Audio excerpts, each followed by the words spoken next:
안녕하십니까. 인천시립미술관 사전홍보 기반구축 행사 3차 전문가 세미나를 개최하도록 하겠습니다. 저는 이번 사업의 용역을 담당하고 있는 무소속 컴퍼니 임성현입니다. 반갑습니다. 오늘 진행되는 전문가 세미나는 국내 저명하신 미술 비평가, 전시 기획자, 인천 문화 전문가 5분을 모시고 2028년 개관 예정인 인천시립미술관의 방향성을 가름해보는 목적으로 마련하였습니다. 행사를 시작하기 전에 앞서 참석자 소개를 하도록 하겠습니다.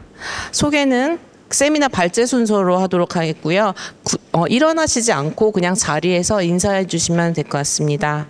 먼저 제 오른쪽에 계신 한상정 인천대학교 교수님이십니다.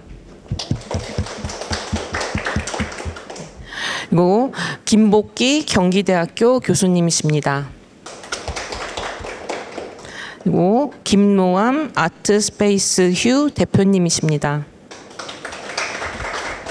정재은 문화평론가이십니다. 마지막으로 이창길 계양로 프로젝트 대표님이십니다. 제 마지막으로 한명숙 인천광역시청 문화기반과 과장님 자리하셨습니다. 인천시에서는 오랫동안 시립미술관을 건립하려고 노력을 했습니다. 저도 이번 용역을 하면서 인천시가 이렇게 큰 곳에서 아직 시립미술관이 없다는 것에 대해서 많이 아쉬웠었는데요. 이 진행 과정이 쉽지만은 않았지만 그래도 28년 저희가 건립과 개관을 목표로 올해부터는 본격적으로 전문가 여러분들, 그다음에 지역 작가님분들 모시고 세미나를 계속 개최하고 있습니다.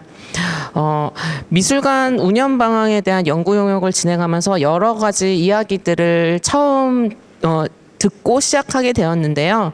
그런데 이제 저희가 디아스포라나 여러 가지 정체성에 대한 얘기는 하고 있지만 이 방향성은 저희가 지속적으로 논의하고 아직도 고민해 가고 있습니다. 그렇기 때문에 이번 자리가 중요한 것 같습니다.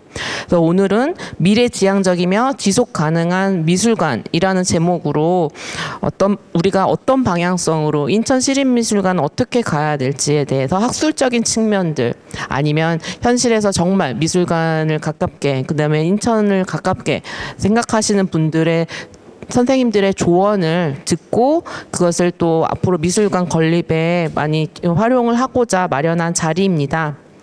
제일 먼저 한상정 인천대학교 교수님께 여쭙고자 합니다. 네.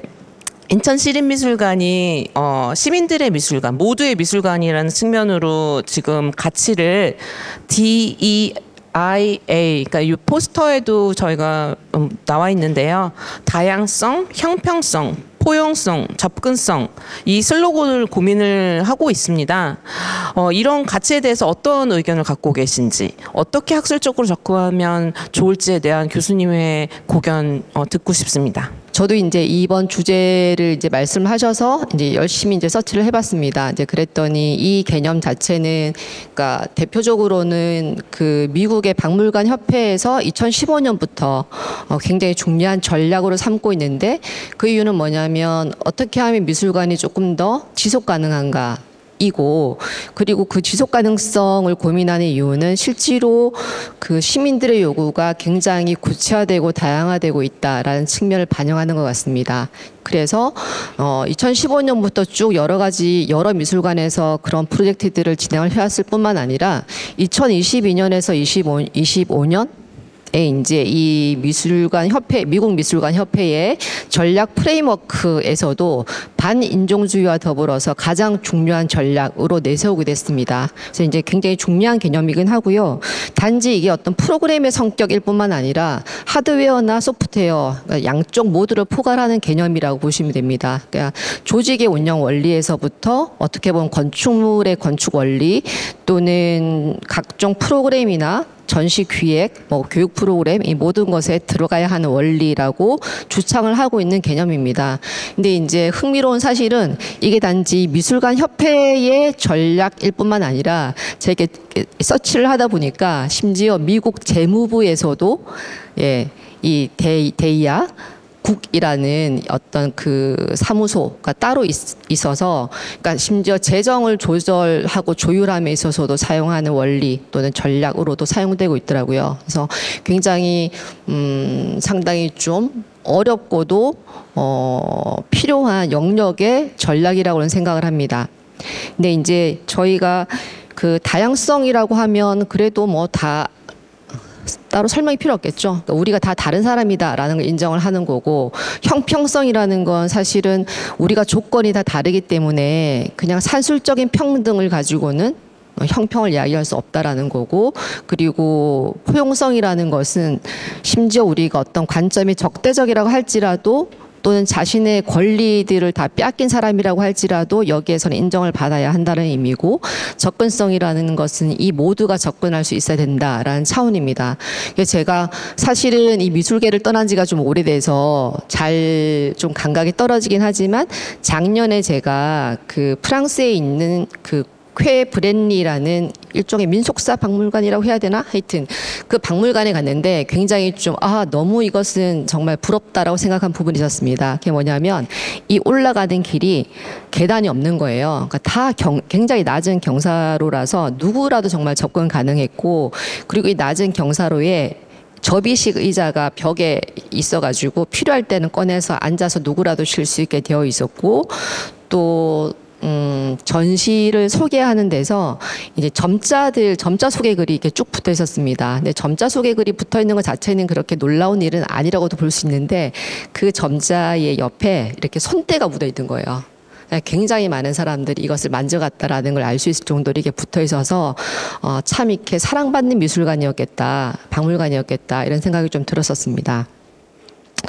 근데 사실 이 말은 쉽지만 저는 이 데이아라는 걸 보면서 이 순서만 약간 다르게 배열하면 마치 이데아 같잖아요.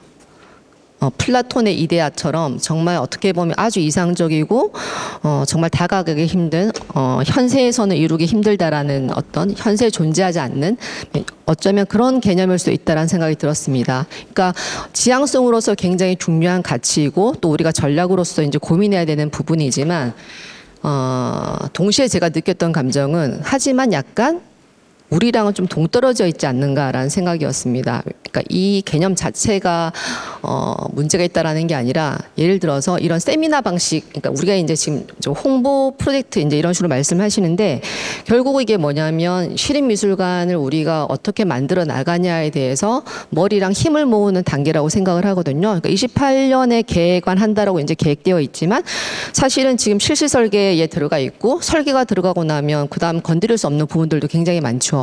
근데 과연 그런 부분에 있어서 인천시에 있는 굉장히 정말 다양한 그리고 포용적인 그러한 관점에서 접근이 허용되고 있는가라는 질문을 저희들 좀 던져야 될 것 같습니다. 그러니까 이런 세미나만 하더라도 저는 왜 이렇게 어떻게 보면 닫힌 형태로 하는지 잘 모르겠거든요. 그러니까 얼마든지 사람들을 부를 수도 있고, 그리고 정말 반대하는 말도 들을 수 있고 욕하는 말도 들을 수 있고, 그 와중에 어떻게 보면 나가는 길을 우리가 만나야 되는데, 지금은 사실은 발제자들이 발제하지만, 그리고 저희들끼리는 토론할 수 있지만 다양한 더 많은 사람들의 의견을 듣기는 좀 어려운 구조잖아요. 물론 나중에 그것을 하겠다고 말씀하시지만, 사실은 설계가 끝나면 어떻게 보면 구조적으로 이 데이아라는 어떤 개념을 실현시키기는 굉장히 어려워질 겁니다. 더더군다나 저희가 가지고 있는 어려운 문제는 이게 시립미술관만 건립하는 게 아니라 뮤지엄 파크라는 틀 안에서 진행이 되는 거거든요. 그러다 보니 한편으로는 박물관이 있고 한편으로는 미술관이 있는데, 이 박물관은 이미 있는 박물관을 옮기는 거고 시립미술관은 처음 만드는 거잖아요. 그러니까 아무리 미술관 건립추진위원회가 있다 손 치더라도 일상적으로 추진위원회가 사실은 인벌브에서 여기에 대한 안을 주기는 힘든 조건이라는 걸 우리 모두 알고 있습니다. 게다가 이 설립추진위원회가 매주 열리는 것도 아니고 어쩌다가 한 번씩밖에 못 열리는 거고, 특별한 결정 사안이 있을 때만 여는 이런 구조이기 때문에, 과연 나중에 딱 뚜껑을 딱 열었을 때 사람들이 시립미술관에 대해서 정말 박물관이나 미술관이나 두 개 다 참 좋다라고 할 수 있을 것인지, 아니면 이 두 가지 협업이 정말 잘 이루어진다라고 볼 수 있을 것인지, 어떤 뮤지엄 파크란 틀 안에서 이것들이 융합적으로 정말 움직이고 있다라는 것인지, 이런 어떤 것에 대한 정보가 얼마나 우리가 공개되고 있고 거기에 대해 합리적으로 논의를 할 수 있고 더 좋은 안을 받아들이려고 하고 있는지에 대한 문제는 좀 심각하게 고민을 해야 될 문제라고 생각합니다. 예. 그래서 뭐 사실은 이 예를 들어서 우리가 그 데이아를 이야기하지만 이거는 실제로 이런 프로그램을 만들기 위해서는 그런 사람들이 만들어져야 되거든요. 그러니까 조직 구성원 자체가 굉장히 다양한 사람들이 들어가야지만 이런 것이 가능합니다. 근데 과연 우리가 그런 미술관을 지금 생각을 하고 있는가에 대한 고민도 필요한 부분이죠. 게다가 예를 들어서 지금, 그러니까 최근에 이제 인천에서 있었던, 그러니까 문화예술회관을 이제 별도로 해서 이렇게 우리가 아트 플랫폼이랑 다 같이 해서 별도의 법인을 만들려고 하다가 이제 무산되고 이제 그것을 여러 가지 이야기를 하잖아요. 그러니까 그런 것들을 마치 없는 것처럼 생각하지 마시고 실제로 인천에서 아트 플랫폼이라든가 트라이볼이라든가 전시 기능이 있는 이런 것들을 시립미술관과 어떻게 연계시켜서 어떻게 할 것인가 라는 고민을 풀어놓고 하지 않으면 지금처럼 그냥 시립미술관 당연히 인천시의 사업소로 갈 거야 라는, 왜냐하면 박물관이 사업소니까. 그리고 이 뚜껑 전체, 그러니까 뮤지엄 파크라는 뚜껑 전체가 사업소로 가는 수밖에 없지라고 전제를 하고 시작하는 이상 사실은 예견된 여러 가지 문제들을 우리는 생각할 수 있을 거라고 생각합니다. 그러니까 그런 현실적인 층위에서 여러 가지 문제는 전혀 이 데이아라는 것과는 거리가 멀게 움직이고 있는 거죠. 그럼 과연 우리가 이 전문가 세미나라고 하지만 이런 부분에서 어떤 컨셉 자체를 정말 풀고 이야기를 하시고 싶으면 현재 지금 진행되고 있는 이 과정이 어떻게 되고 있는지를 굉장히 깔끔하게 보여주셔야 되는데, 사실 제가 오늘 받은 이 자료만으로도, 또는 예를 들어서 지금 이 건축의 실시 설계 들어가기 전이라면 그 공간들이 정말 앞으로 다양한 형태의 전시나 교육이나 어떤 미래형 그런 프로그램들이 가능하게 만들어지고 있는지에 대해서 나중에 끝나고 나서 저희들이 여기엔 데이아가 없는 것 같아요 라고 아무리 말해봤자 별로 소용이 없는 거잖아요. 그러니까 그런 이 개념은 정말 훌륭한 개념을 가지고 시작을 하시려고 한다면 이 개념에 맞게끔 현재 미술관 준비가 어떻게 되고 있느냐를 사실은 더 많은 사람들이랑 논의하는 하나의 어떤 틀 같은 것들이 굉장히 필요하다고 생각합니다. 게다가 제 이제 걱정은 저는 어차피 어떻게 보면 미술관이나 박물관이나 다 인천시나 또는 시민들을 위해서 되게 필요한 조직이라고 생각을 하지만, 우리가 형평성이라고 이야기했는데 형평성의 측면에서 예컨대 박물관 100평, 미술관 100평, 또는 여기에 20명, 여기에 20명 이렇게 하면 이것이 형평성인가? 를 좀 고민을 해봐야 되는 부분도 있고요. 지금 예를 들어서 박물관은 사실은 관장님도 계시고 연구부장님도 계시고 교육부장님도 계시니까 이 실시 설계나 여러 가지 부분에 있어서 굉장히 세심한 조언을 줄 수가 있는데, 시립미술관은 과연 누가 주고 있는지 모르겠습니다. 이걸 어떻게 할 수 있는지도 모르겠고, 그리고 이제 건축 설계 쪽 입장에서 보았을 때도 박물관 쪽에서는 굉장히 디테일한 조언들을 주고 있는데 미술관은 실제로 그렇지 못하고 있으면 사실 한쪽으로 기울어질 수밖에 없는 거죠. 이런 언밸런스를 나중에 어떻게 해결할 수 있을 것인지. 그러니까 저는 조금 더 우리가 이 시립박물관에 대한 논의를 조직 구조나 이렇게 컨텐츠에 관련된 문제뿐만 아니라 운영이나 이런 문제를 인천시 전체에서의 어떤 틀에서 한번 이렇게 딱 풀어서 좀 전문가들과 좀 더 많은 고민을 하고 어떤 결정이 아니라 다양한 의견과 조금 더 나은 방법을 찾기 위한 이런 공개 토론회 이런 것들을 좀 많이 했으면 좋겠다는 생각이 들거든요. 심지어 이전에 제가 자료들을 쭉 보다 보니까 이전에는 심지어 인천문화재단에서는 20년 전에 인천문화재단에 꼴랑 2억 예산을 쓰기 위해서 지역사회에서 7차례의 토론회를 인천시랑 같이 했더라고요. 겨우 2억을 쓰기 위해서라도, 물론 그때 2억은 지금의 2억보다 좀 크긴 했겠지만, 그게 이제 예술기금, 예술육성기금을 어떻게 사용할 것인가의 이 하나의 주제로 인천시와 함께 7번의 토론회를 거친 적이 있습니다. 그런데 지금 우리가 시립미술관이라고 하는 어떻게 보면 정말 인천시와 여기 살고 있는 시민과 예술가들이 오랜 수건 사업을 실현하는 데 있어서 몇 번의 이런 어떤 약간의 폐쇄적인 구조에 덜 접근성이 보장되는 이런 어떤 세미나만으로 과연 충분할까에 대해서 다시 한번 진지하게 좀 고민을 해야 된다고 생각합니다. 다른 부분들은 또 딴 분들이 발제하시는 걸 좀 보시면서 나중에 최후 나중 토론할 때 네, 덧붙이도록 하겠습니다. 고맙습니다. 네, 감사합니다. 다음은 이어서 김복기 경기대학교 교수님께 여쭙겠습니다. 교수님은 아트인컬처 미술전문매체 편집장님으로 오래 계시면서 국내 미술계 현황에 대해서 많이 알고 계시기에 이 인천 지역 미술의 정체성, 특수성 이런 것에 대한 질문을 드리고 싶습니다. 인천은 뭐 저희가 잘 알듯이 뭐 개양의 도시, 뭐 이민, 네, 근대 역사를 가지고 있는데요. 디아스포라가 이 도시의 하나의 정체성이고 미술관을 연구해 갈 때도 좀 중요한 주제로 대두되기도 했습니다. 그러나 디아스포라라는 어떤 긍부정에 좀 다양한 의견들이 있는데 교수님께서는 이주와 이동 이라는 제목으로 미술 비평적 관점에서 미래지향적으로 어떻게 접근해야 되는지 인천 시립미술관의 방향성에 대해서 좋은 의견 부탁드리겠습니다. 외적으로 본다면은 중요한 게 인천이 사실은 지역이라고 하지만은 서울하고 묶여 있는 거의 메가시티 개념이 더 강하다고 봅니다. 외국에서는 인천은 서울입니다.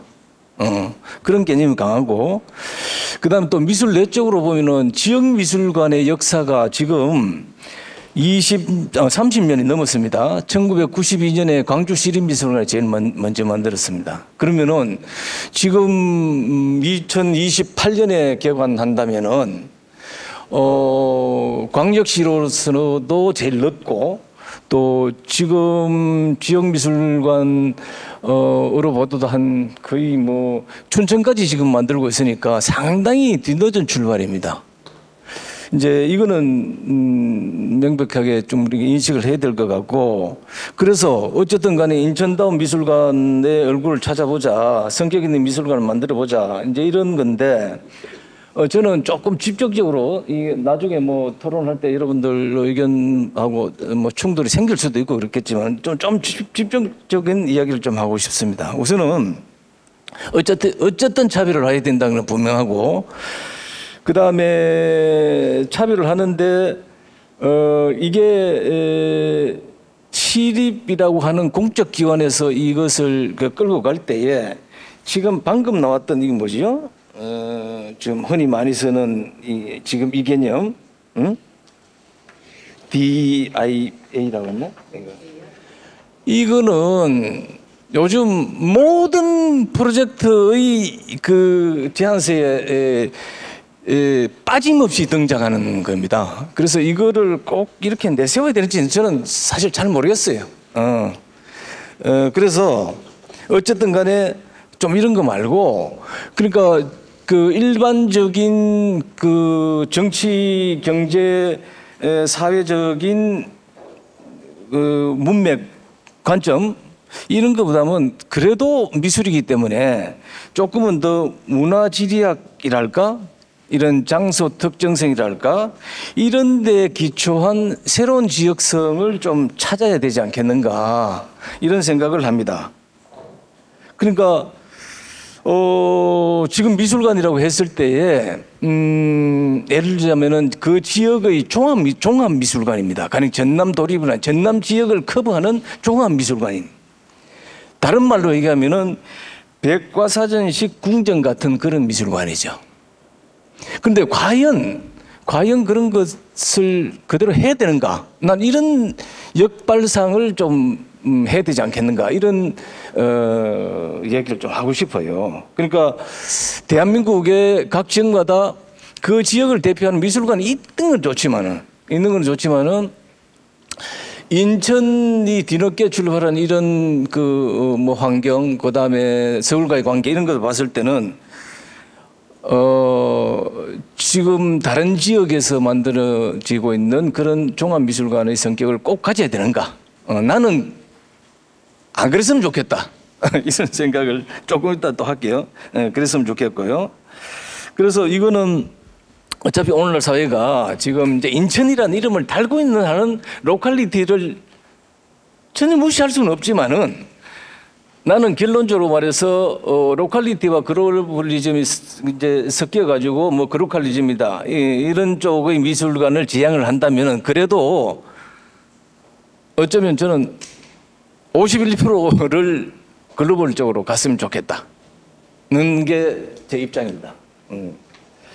그리고 지금 이제 여기가 1883년 개항이라는 이런 얘기가 있었는데 뭐 우리가 문화교류란 것이 문화교류를 상징하는 그 키워드로 우리가 뭐 실크로도 있고 로드도 있고 시로드도 있고 이렇지만은 지금 인천은 뭐라고 해도 인천의 브랜드 가치나 인천을 상징하는 뭐 개념이라면은 뭐니 해도 공항이라고 봅니다. 그래서 이 스카이웨이라고 하는 이것이 어쩌면 이제 글로벌의 상징이고 이것을 어떻게 문화지리학적으로 활용을 할 것인가 이것이 상당히 중요한 과제라고 생각합니다. 근데 이 안에 난 스카이웨이 혹은 시로도 이 안에 디아스포라라든지 노무드라든지 네트워크라든지 이동이나 연결이다, 유동이다, 문화 번역이다, 플랫폼이다, 교환이다, 교류다 이런 것이 다 포함이 되어 있다고 봅니다. 그래서 미술관이 저는 이런 개념 하나로 좀 잡을 수 있을 것 같고 또 하나는 결국 이제 이게 바닷길이든 하늘길이든 이게 문화의 이 게이트가 되는 건데 이 관문이라는 것이 역시 이제 타자와의 교섭 창구고 또 이동의 통로고요. 그래서 이런 관문으로서의 성격을 가지고 있는 미술관이 됐으면 좋겠다. 실제로 박물관도 약간 지금 그런 성격이 있는 것도 사실인 것 같아요. 여기도 지금 이주사 박물관이 있잖아요. 내가 거기서 디아스포라 미술에 대해서 강연도 한 적이 있는데 그런 관문, 게이트웨이의 이 성격이 있었으면 좋겠다. 그래서 미술관이라는 것이 일종의 컨테이너, 어떤 컨템포러리 아트를 담는 하나의 이 큰 뭐라 그럴까 그릇이랑 방이나 집이나 그죠? 큰 아틀리어 같은 그런 기능을 했으면 좋겠다는 생각을 가지고 있습니다. 그래서 조금 더 구체적으로는 정말 조금 뭐라 그럴까 좀 뒤늦게 출발한 것의 장점도 난 있다고 봅니다. 그래서 21세기에 생긴 미술관이니만큼 좀 더 지금 이 아트 파크 아까 뭐라고 했죠? 뮤지엄 파크인가요? 뮤지엄 파크 안에서 머무르지 않는 미술관이 될 수는 없을까? 예? 최근에 그 네덜란드의 개방형 뭐 수장고 겸 미술관이 있듯이 지금 공항에서 서울로 이동하는 이런 것으로 보면은 좀 더 미술관이 좀 미술관이라고 하는 뭡니까? 실내 공간이 아니고 야외 쪽으로도 뻗어나갈 수 있는 좀 퍼블릭한 그런 성격까지 좀 띌 수는 없을까? 뭐 저는 구체적으로는 조금 이렇게 생각이 있는데 그런 것들 혹은 움직이는 미술관, 이동형 미술관 그런 진행이 앞으로 됐으면 참 좋겠습니다. 일단 여기까지. 네, 감사합니다. 저희가 10월 말에 이제 시민들 모두 다 함께 들을 수 있는 오픈 세미나를 할 예정이라서 그때 또 지금 세 번의 세미나를 통해서 저희가 많은 이야기들을 나눈 것들을 또 많이 공유할 예정이고요. 내년에는 더 많이 오픈할 예정이죠. 그 얘기들도 지금 간간히 하고 있으니까 꼭 기대해 주시기 바랍니다. 1부의 마지막입니다. 김노함 아트스페이스 휴 대표님께 여쭙겠습니다. 대표님은 오랫동안 전시 공간을 운영하시고 그런 기획자로도 활동하고 계시는데요. 신기술과 융합적인 전시, 콘텐츠 이런 것에 대해서 많이 관심을 갖고 있는 걸로 알고 있습니다. 또 뭐 시대가 지금 AI랑 뭐 스마트 뮤지엄 이런 단어들도 많이 얘기가 되고 있는데요. 이런 관점에서 미술관의 운영 전략, 그다음에 뭐 기술적인 접근 방식, 뭐 이런 것들을 인천시립미술관은 어떻게 했으면 좋겠는지 선생님의 뭐 직접 경험하신 이야기, 뭐 작가들의 사례라든지 이런 걸 통해서 한번 소개해 주시기 바랍니다. 네. 네, 반갑습니다. 어쨌든 뭐 이렇게 한국 현대미술의 그래도 큰 이제 축이 될 수 있는 새로운 미술관을 준비하고 있다고 하니까 매우 반가운 소식이라고 생각을 합니다. 저는 뭐 우리 앞서 두 분 선생님이 큰 얼개를 말씀해 주신 것 같아서 저는 이제 그 현장의 사례 몇 개를 좀 들어서 현대미술관이 또는 현대미술 문화 또는 현대미술을 소개하는 그 플랫폼이 어떤 형태, 어떤 그 운영으로 나아가는 게 좀 더 긍정적이고 생산적이겠느냐, 그리고 뭐 좀 더 창조적이겠느냐, 이런 얘기를 좀 하고 싶은데요. 제한 시간이 15분이라서 일단 개인적으로 제 소개를 하자면 저는 93년에 작가로 데뷔했는데 98년도 문체부에서 사진의 해 기념의 해였는데 이제 그때를 기점으로 제가 사진 전시를 한 5개 기획하면서 큐레이터로 전시 기획을 같이 하게 됐습니다. 그러면서 이제 99년부터 2006년까지 서울 프린지 페스티벌 기획을 하고 또 그러면서 이제 대한공간 아트스페이스 휴도 만들고 청년 작가들도 발굴하고 뭐 이렇게 하다가 광주 비엔날레에서 이제 뭐 시민 참여 프로그램이라든가 소위 이제 비정형 예술, 뭐 다원 예술 이런 프로그램들도 기획을 해보다가 2007년부터 2010년까지 KTNG 상상마당을 설계하고 운영을 하고 그 다음에 2013년부터 문화역설 284 운영을 하고 뭐 이런 식으로 그러니까 미술관과 융복합 기관들을 왔다 갔다 하면서 기획을 했는데요. 실패한 프로그램도 많고 또 운 좋게 성공한 프로그램도 있고 뭐 그런 경험들을 했습니다. 그런 경험을 통해서 시립미술관은 다른 문화기관들하고 달리 대단히 대표성을 띠고 대단히 상징성을 띠고 중심을 잡아야 된다. 그래서 중심을 잡기 위해서는 주변에서 많이 흔들죠. 여러 가지 이해관계나 또 영향관계의 변화 속에서 마치 우리가 파도 치는 바다를 배를 몰고 가듯 흔들려요. 근데 이제 그건 뭐 현실이니까 그건 끊임없이 그럴 텐데, 근데 하나 이런 중심을 잡는 미술기관이 성장하고 전진해 나가려면 분명한 철학이 있어야 되고 뭐 비전도 있어야 되고 그것을 밀고 나가려는 아주 강한 의지가 필요합니다. 그리고 그 의지라는 거는 결국 사람이 만드는 거죠.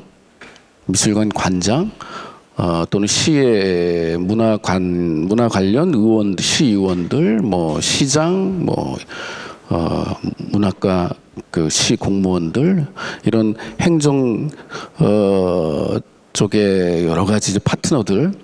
그러니까 이게 미술관이라고 해서 미술인들이 뭘 어떻게 할 수 있는 게 아니라 이건 너무나 현실이기 때문에 인천시의 문화를 만드는 인천의 시민들 그리고 거기서 유력한 오피니언 리더들이 어떤 철학을 가지고 어떤 비전을 가지고 그것을 지켜나가겠다는 의지로 중심을 잡느냐 그거에 따라서 이 인천시립미술관 가칭 이 미술관의 성패가 달려있다라고 생각을 합니다. 이것은 뭐 제 개인적인 의견이 아니고 앞서 잠깐 예를 들었지만 이제 전남도립도 그렇고 지금 충남도립도 준비하고 있고 부산시립도 있고 서울시립도 많습니다. 많은 미술관들의 사례들을 보면 뭐 해외 사례는 사실 뭐 속 깊은 얘기까지 알 수는 없지만 국내 사례들을 보면 결국은 이 미술관이 좋은 역사를 만들면서 순항하는 데에는 그 미술관과 관계되어 있는 중심을 잡는 그이들의 어떤 강한 의지, 그 다음에 협력, 파트너십이죠. 그래서 저는 여기 미술관 추진 전략에 뭐 다양성, 형평성, 포용성, 접근성 이렇게 돼 있는데 이것은 사실은 주체와 객체를 좀 나눠볼 필요가 있어요. 그러니까 누가 다양성을 또 누가 형평성을 누구에게 이런 걸 좀 따져볼 필요가 있어요. 그냥 이렇게 막연히 개념을 던지면 너무 추상적이니까. 제가 볼 때는 인천시, 그다음에 인천시의 미술인 여러 단체들, 유력한 작가들, 뭐 원로들, 평론가들, 어쨌든 이런 이 인천시의 미술 문화를, 이 미술 문화 커뮤니티를 형성하고 있는 유력한 분들의 그들의 다양성과 형평성과 포용성과 접근성이 중요하다. 관객 뭐 그런 게 아니라 결국 누가 이 미술관을 만들어 나가느냐가 저는 되게 중요하다는 생각이 들고요. 저한테 주신 질문은 이게 아니었기 때문에 일단 제가 아무래도 성공한 전시를 하나 예를 들자면 2018년 1월에 평창 올림픽 특별전을 문체부에서 야, 너네가 좀 만들어라 그래서 이제 구서울 역사에서 만들었습니다. 근데 보통 이제 관주도 전시들의 큰 특징이 지루하고 재미가 없다. 이게 큰 특징이죠. 그 다음에 과잉 의미 부여와 메시지로 프로파간다도 관객들이 피곤하다.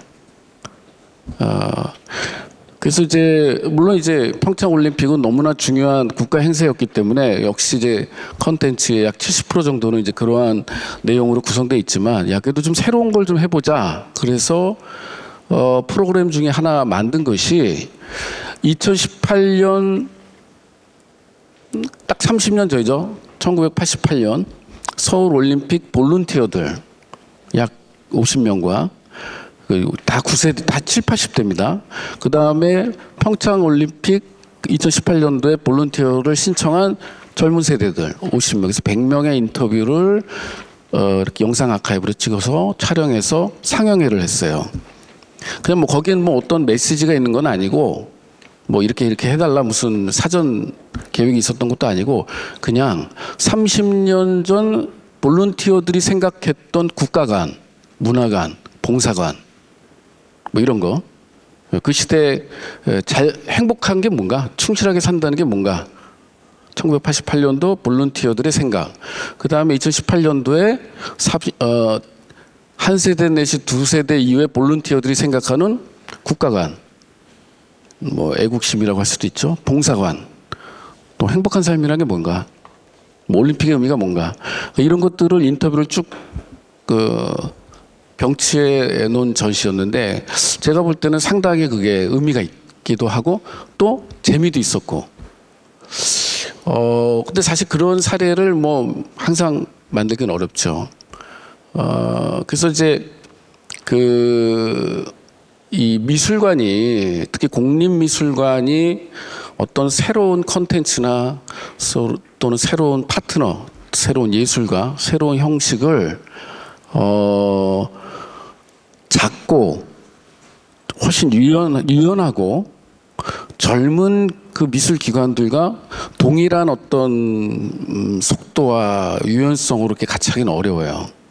그렇기 때문에 국립미술관은 국립미술관의 체급에 맞는 유연성이 필요하고 그 체급에 맞는 콘텐츠 구성이 필요합니다. 그러니까 요즘 사실 밀레니엄 이후에 여러분 아시다시피 우리나라 현대미술의 담론은 시장 담론이에요. 누가 많이 팔았다. 누가 어디 유력한 해외 갤러리의 전속 작가가 됐다. 뭐 이런 거예요. 그 다음에 그것에 대응하는 담론은 베니스 비엔날레 누가 나갔다. 광주 비엔날레 올해 30주년입니다. 뭐다. 광주 비엔날레 프로젝트에 누가 나갔다. 뭐 이런 거예요. 그러니까 이 미술 담론이라는 것은 어떻게 보면은 그렇게 복잡하지는 않습니다. 몇 가지 이런 주요 키워드와 주요 이런 어떤 서사들이 이렇게 큰 흐름을 잡고 있는데, 인천 그러니까 시립미술관이 앞으로 이제 출범한다면 그러한 그 우리 사회, 그다음에 현대미술 기본적으로 국제문화이기 때문에 이러한 그 세계적인 미술 무대에서, 그다음에 우리나라의 유력한 미술 기관들하고의 관계 속에서 인천시립미술관이 어떤 키워드를 던지고 어떤 행보를 하고 어떤 포지셔닝을 잡아가느냐에 집중하는 게 되게 중요하다. 여기 집중하기 어려운 것은 그 여러 가지 산적한 이 인천시의 역사, 그리고 그 문화 속에서 누적되어 왔던 여러 가지 기존의 문제들, 기존의 가치들, 기존의 갈등들이 제가 앞서 말한 이런 간단하고 명료한 공립미술관이 나아가야 될 길을 계속 흔들게 돼 있습니다. 그래서 이걸 운영하는 시장, 뭐 부시장이 있다면 부시장, 그다음에 인천시의 문화 담당자들, 그다음에 시의원들, 그다음에 유력한 미술인들, 미술기관들, 그다음에 오피니언 평론가들, 뭐 교수들, 이런 분들이 이런 중심을 잃지 않고 끊임없이 이 인천시립미술관의 가장 중요한 미션이 뭐냐, 철학이 뭐냐, 그 지금 우리가 흔들리지 않아야 될 기준점은 뭐냐를 계속 이렇게 만들어 나가야, 저는 그게 이제 한 10년, 20년 쌓이면 상당히 이렇게 권위가 있는, 존중받는, 그리고 우리나라뿐만 아니라 적어도 동아시아권에서 리스펙트를 받는 그런 미술관으로 자리매김하지 않을까 생각을 합니다. 네, 고맙습니다. 네, 감사합니다. 저는 사실 가까이서 김노원 선생님 전시를 많이 봤기 때문에 그런 재밌는 전시들 인천시립미술관에서 많이 보여줬으면 좋겠습니다. 네 번째로 정지은 문화평론가님께 여쭙고 싶습니다. 정지은 평론가님은 오랜 기간 인천문화재단에서 계셨다고 들었습니다. 그래서 인천의 문화정책, 뭐 공공미술, 그다음에 문화예술 교육 등 인천에서 벌어지는 많은 일들을 정말 가깝게 보셨을 거로 알고 있는데요. 이런 지역 미술관의 문화 정책에 대해서 좀 얘기를 해주십사. 또 특히 미래 세대를 위한 문화예술 교육, 이 시립미술관이 이제 설립을 하기 위해서 이런 문화정책과 예술교육 같은 선생님이 예전에 경험하신 것을 바탕으로 한번 얘기를 듣고 싶습니다. 하나 먼저 얘기하고 싶은 게, 제가 원래 인천에서 쭉 자랐고 생활했었고, 그래서 그 시립미술관을 준비하실 때 그거를 좀 고민하셨으면 좋겠는데, 인천 시민들의 기억 속에 미술관이 사실은 없단 말이에요. 여기서 자랐던 사람들의 기억 속에.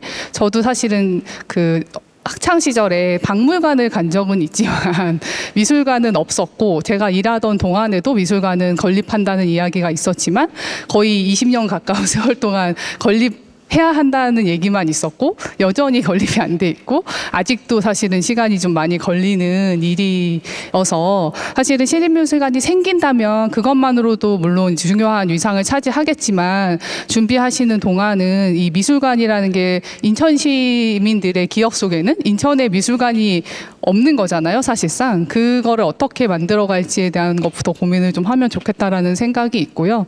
그래서 박물관과 미술관이 같이 들어오니까 뭐 그런 것도 같이 고민하면 좋겠다라는 생각이 들었고요. 네, 일단 저는 앞에서 뭐 지금 뭐 다양성, 뭐 통합, 뭐 이런 얘기 추진 전략으로 주셨는데, 저는 전략이라기보다는 방향성에 가깝다는 생각하고 있고, 미술관이 만들어가는 그 시립미술관이 만들어갈 여러 가지 프로그램이든지 아니면 문화예술 교육이라든지 해서 그냥 당연히 그냥 가지고 가야 하는 방향성이라고 생각을 하고 있고요. 뭐 어떻게 분리해서 생각한다기보다는 문화예술 교육 같은 경우에도 당연히 이 방향을 가지고 추진해야 하는 부분이라고 생각하고 있습니다. 그리고 인천의 다양한 의제들과 뭐 여러 가지 이슈들을 미술관에서 어떻게 담아낼 것인지에 대해서도 당연히 고민이 필요하다고 생각이 드는데요. 저는 이제 미술관이 생기고 나면 굉장히 많은 협업이 중요할 거라고 생각합니다. 무엇보다 협업이 굉장히 중요할 거라고 생각을 하고 미술관이 모든 거를 하겠다는 생각보다는 실제로 후발주자이기도 하고 전체적인 그림을 그리는 건 당연히 필요하겠지만 그런 방향을 제시하는 것과 별개로 그 방향 속에서 지역과 어떻게 소통하고 네트워크하고 그걸 만들어가는 방향을 함께 할 수 있을지에 대한 노력이 굉장히 중요할 거라고 생각을 하고요. 이미 재단 뭐 인천문화재단이라던가 여러 기초문화재단들이 생겨 있고 미술관이 생기면 같이 무언가를 하기 위해서 빌드업하고 있는 과정들이 있을 거라고 생각이 들어요. 그래서 여러 가지 협업을 할 수 있을 거라고 생각이 들고요. 그다음에 학교 같은 경우에도 사실은 미술관에 그냥 방문하는 것뿐만 아니라 여러 가지 활동을 같이 할 수 있는 준비가 돼 있을 거라고 생각하고 실제 인천의 미대가 사실은 없지만 그 예술 관련한 과가 있다면 그 과하고도 어떻게 협업할지에 대한 것도 같이 준비하면 좋겠다는 생각이 있습니다. 실제 그 디아스포라 영화제 같은 경우는 영화제이지만 그래서 1년에 뭐 5일 정도밖에 진행을 안 하지만 그 영화제가 진행되지 않는 기간 동안 학교를 돌아다니면서 영화를 상영한다던가 아니면 감독들과 만나게 한다던가 여러 가지 프로그램을 같이 하는 방식으로 영화제를 계속해서 진행을 하고 있는데 미술관도 마찬가지 일 것 같아요. 어떤 전시도 중요하지만 그 전시를 보러 오게 하기 위해서 어떤 노력을 할 것인지 그리고 미술관이 지역에서 사람들한테 어떻게 인식하게 만들 것인지에 대한 고민이 굉장히 중요할 거라 생각이 들거든요. 실제 지금 시립미술관 부지가 사실은 아파트촌 사이에 들어오는 걸로 알고 있는데 제가 지나가다가 이 아파트의 가치를 높여주는 시립미술관이 들어온다는 광고를 보고서 그 어떤 사람들에게는 미술관이 그냥 하나의 뭔가 편의시설, 뭔가 자기들 아파트의 가치를 높여주는 그냥 하나의 시설로만 보일 수도 있겠구나라는 생각을 했고 그거는 또 그것대로 우리의 현실이기 때문에 그 미술관이 과연 어떤 미술관이 될까? 아파트 숲에 둘러싸여 있어서 그 아파트에 사는 사람들만 왔다 갔다 하는 미술관이 되면 안 될 거라고 생각을 하거든요. 실제 인천은 뭐 한방마을도 있고 뭐 여러 가지 그 공동체들이 모여 살고 있는 그 동네들이 있는데 그렇다면 정말 하객동과 멀지 않은 곳에 사실은 한방마을이 있고 한방마을에도 여러 그 한국에 와서 살고 있는 친구들이 있잖아요. 근데 이 친구들한테 미술관이 어떤 곳이 될 수 있을까? 과연 이 친구들은 미술관에 한 번이라도 오면서 학창시절을 보내게 될까? 아니면 이후에 큰 다음에라도 이 사람들도 아무렇지도 않게 미술관에 올 수 있을까? 과연 미술관의 존재를 알 수 있을까에 대한 고민도 사실은 준비하는 과정에서 저는 굉장히 필요하다고 생각하거든요. 실제로 안산 같은 경우에 그 러시아 친구들이 사는 동네가 있는데 안산에 경기도 미술관이 있음에도 불구하고 그 동네에 사는 친구들 같은 경우에는 경기도 미술관을 가는 것보다는 굉장히 열악한 상태의 놀이터도 굉장히 좀 방치된 상태의 놀이터, 그다음에 학교 상태도 학교 운동장도 굉장히 방치돼 있는 그런 곳에서 주로 활동을 하고 그 문화예술 교육이라던가 이런 게 사실은 그 친구들한테까지는 와닿지 않는 그런 상황을 제가 본 적이 있거든요. 실제로 그 친구들의 놀이 공간을 분석한 연구자께서 그런 얘기를 하셨었어요. 굉장히 이건 놀이 공간이라고 할 수도 없는 공간에서 이런 그 모든 생활 반경이 그 활동이 이루어지고 있는데 실제 너무 아이러니하게도 안산의 경기도 미술관 굉장히 큰 공립미술관이 자리하고 있음에도 불구하고 그러면 미술관은 어떤 역할을 할 것인가에 대해서 당연히 고민을 해봐야 하는 지점이라고 생각이 들고요. 그래서 저는 협업을 굉장히 다양한 방식으로 진행을 하고 지역의 의제와 이슈를 어떻게 미술관이 함께 담아내고 그 이야기할 것인가가 굉장히 중요하다고 생각이 들고 그런 측면으로는 이제 여기 그 가까운 곳에 학교도 있고 사실은 그래서 굉장히 다양한 층위의 친구들이 살고 있기 때문에 그 친구들과 함께 미술관이 어떤 걸 해나갈 수 있을 것인지에 대한 고민이 좀 필요할 거라고 생각이 듭니다. 실제로 저희가 디아스포라 영화제 준비하던 초기에는 화교학교 친구들하고도 여러 가지 프로그램을 같이 했었거든요.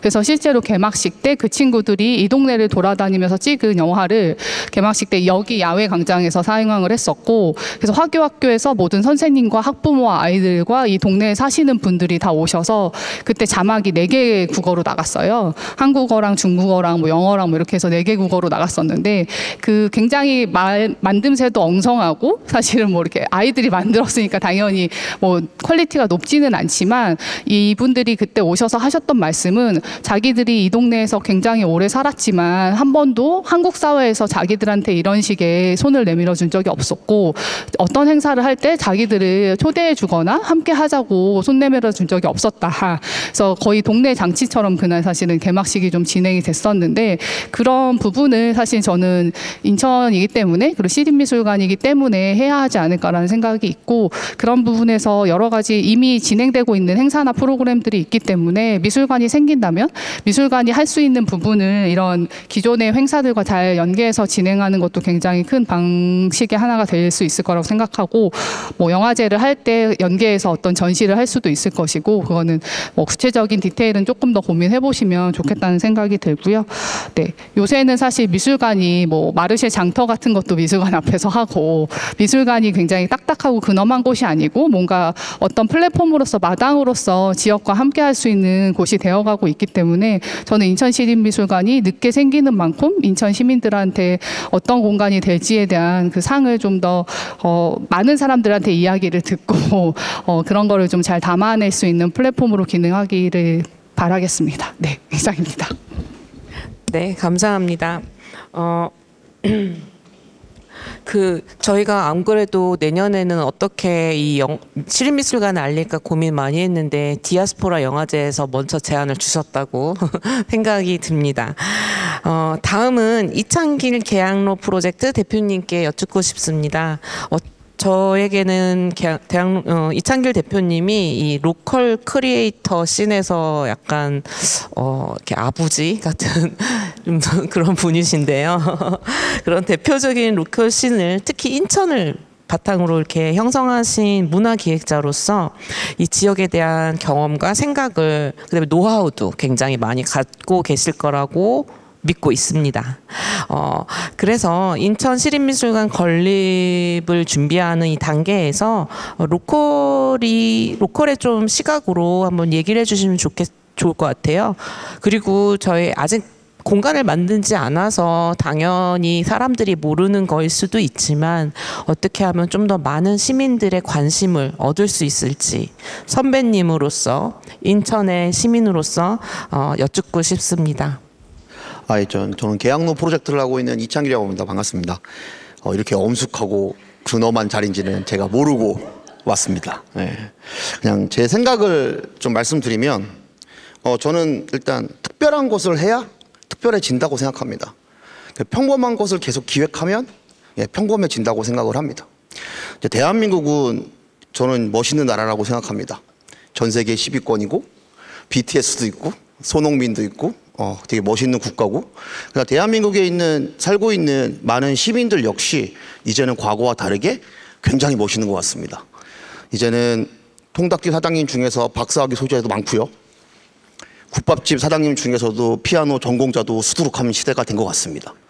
따라서 모든 사람들이 지금은 우리가 과거에 꿈꾸던 일반 사람들이, 모든 사람들이 예술을 즐기는 그런 시대가 왔으면 좋겠다 라고 부르쳤는데, 저는 지금 그런 시대가 왔다고 생각을 하고 있고요. 이제는 대한민국 국민들은 뉴욕에 가서 박물관을 경험하고, 런던에 가서 테이트 모던을 구경하고, 이제는 가깝게 일본에 여행 가서 쇼핑만 하는 게 아니라 다양한 박물관, 갤러리를 찾아보고 구경하는 시대가 된 것 같습니다. 그런 관점에서 본다면 인천이란 도시는 300만의 도시고, 인구가 준 적도 없고, 인구 소멸을 걱정할 필요도 없고, 공항도 가지고 있고, 전 세계 메가시티라면 이제 급에 맞는 행동을 해야 되지 않을까라고 생각이 들어집니다. 그래서 많은 사람이 합의를 한다는 거는, 그 많은 사람의 의견을 조율한다는 거는 저는 옛날 말이라고 생각합니다. 이제 대한민국에서는 많은 사람들이, 각계각층의 사람들이 모여서 합의를 하면 할수록 평범해진다. 따라서 평범한 거를 하고 싶다면 다양한 각계각층, 학계, 다양한 사람들이 모여서 다양한 얘기를 계속해서 합치면 합칠수록 평균점에 가면, 모든 사람이 기분 나쁘지 않을 정도의 결과물을 낸다면 그것은 평범하다. 따라서 매력이 없다. 그렇다면 나는 서울에 가서 박물관을 갈 것이다 라고 결론이 내려지는 것 같습니다. 그래서 저는 특별한 걸 했다는 생각이 드시고요. 저한테 주어진 주제가 로컬리티에 기반한 정체성인데, 정체성과 주체성이 잘못 생각하면 굉장히 교조주의적으로 빠질 수 있다고 생각이 들어집니다. 많은 사람들은 인천이라는 곳을, 저도 인천에서 초중고를 나오고 인천이 고향이지만 뭐 인천에 대한 역사를 뭐 백제 시대 때부터 생각하시는 분도 계시지만 저는 개인적으로는 역사가 짧다. 우리는 1883년 이후에 저는 역사라고 보는데, 그렇다면 200년이 안 된 우린 도시에 살고 있는 거고, 그렇다면 정체성과 주체성이 만약에 명확하지 않다면 지금 현재 2024년에 우리의 힘으로 로컬을 만들어내고 정체성과 주체성을 만들어내면 되지 않을까, 이런 생각이 듭니다. 제가 영국에서 공부할 때 잉글리시네스라는 책을 읽은 적이 있습니다. 그 책의 내용이 뭐냐면 영국의 정체성과 주체성입니다. 거기 나온 책이 뭐냐면 에딘버러 페스티벌이 나오는데, 에딘버러 페스티벌은 2차 세계대전 이후에 만든 겁니다. 그러면 그전에는 에딘버러 페스티벌이 없었죠. 현재는 있고요. 그러면 지금 새롭게 태어나신 분들은 에딘버러라는 도시를 예술의 도시, 평화의 도시로 인식하지만 사실상 2차 세계대전이면 얼마 안 된 시간이거든요. 그러면 에딘버러에는 정체성과 주체성이 뭐냐라고 물어보고 있거든요. 사실상 의미 없다라고 말씀을 하는 것 같습니다. 또 예를 들면 부산국제영화제 제1회가 만들었던 게 기억이 나거든요. 네, 나이가 있으니까 기억이 나는데, 처음에 부산국제영화제를 만들었다고 생각을 했을 때 아마 전부 다 반대했을 겁니다. 왜냐하면 극장도 없고 부산이고 그 당시에. 근데 지금은 어엿하게 영화라는 주제는 부산에서는 이제 로컬성이 된 것 같습니다. 지금 새롭게 태어나시는 분들은 아마 부산에는 전 세계 배우들이 오고 예술가들이 오고 전부 다 오니까 이제는 부산을 그렇게 인식하지 않을까. 또 한편으로는 순천만의 정원도 같은 예라고 생각이 들어집니다. 순천도 사실 아무것도 없었는데 한 공무원의 노력으로 정원이 만들어졌고 세계적인 정원이 됐고, 이제 정말 많은 사람들이 오고, 이제는 모든 사람들이 순천하면 정원이라는 로컬리티, 그리고 이제는 정원이 정체성과 주체성이 된 것 같습니다. 따지고 보면 몇 년 안 된 것 같습니다. 그래서 제가 드리고 싶은 말씀은 무슨 말이냐면, 우리가 계속해서 특별한 거를 만들고 싶다고 하지만 기조 자체가 평범한 거를 주장한다면 결코 특별한 게 될 수 없다라고 생각을 합니다. 그래서 제가 생각하는 거는 이제는 인천 시민을 만족시키는 정도의 수준의 생각에서 머물지 않고 전 세계를 대상으로 좀 급에 맞게 전 세계 10위권 국가에 300만의 인구를 갖고 있는 도시의 급에 맞게 전 세계 사람들이 보러 올 수 있을 만큼의 정도의 생각을 시작하는 게 맞다라고 생각이 들어집니다. 그래서 저는 아무도 하지 않는 주제를 잡아야 된다고 생각을 합니다. 그리고 우리가 그것을 만들어내고 그거에 맞춰서 우리가 시작을 해야 된다고 생각합니다. 물론 욕을 많이 먹을 겁니다. 근데 욕을 먹어도 된다라는 생각을 하는 게 맞다고 생각합니다.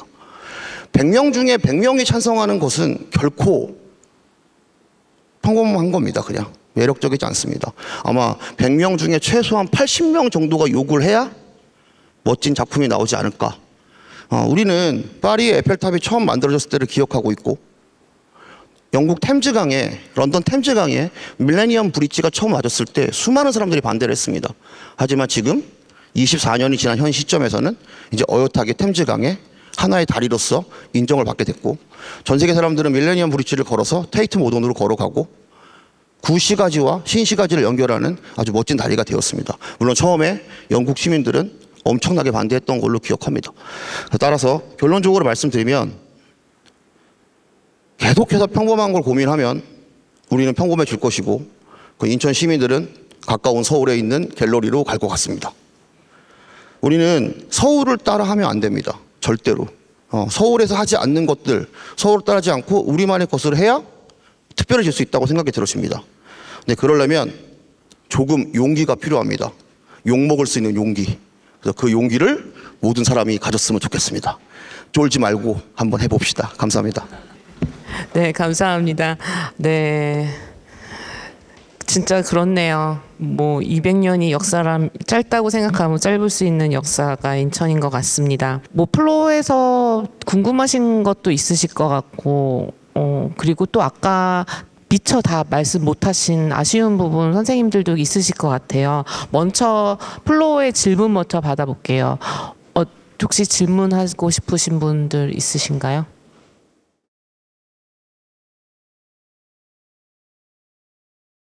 얼마 전에는 제가 신발 던지기를 했습니다. 신발 던지기.